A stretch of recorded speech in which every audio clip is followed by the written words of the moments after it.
கடலூர் மாவட்டம் பண்ருட்டியில் பாமக தலைவர் அன்புமணி மேடை பிரச்சாரத்தில் ஈடுபட்டு வருகிறார். அந்த நேரலை காட்சிகளை பார்க்கலாம். இவ்வளவு பெரிய ஒரு பித்தலாட்டம், எவ்வளவு பெரிய ஒரு ஏமாற்று.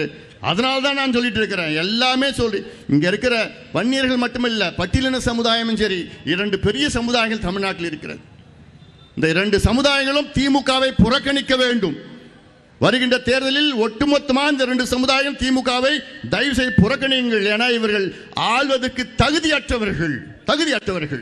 நான் மறுபடியும் சொல்றேன், வரப்போ இந்த கெடிலம் ஆறு பார்த்தேன். பண்ருட்டி நகரத்துக்கு வெளியில கெடிலம் ஆறு போகுதுன்னு தெரியல, அது பேர் கெடிலம். இந்த கெடிலம் ஆறு பார்த்தா குப்பையை கொட்டி குப்பையை எரிச்சிட்டு இருக்கிறான்.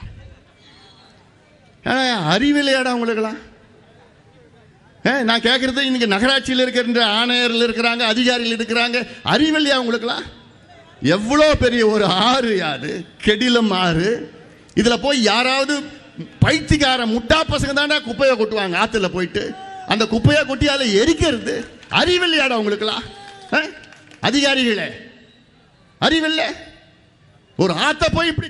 பண்ருட்டியில் நடைபெற்று வரக்கூடிய பரப்புரை கூட்டத்தில் பாமக தலைவர் அன்புமணி ராமதாஸ் பேசக்கூடிய அந்த காட்சிகளை பார்த்தோம்.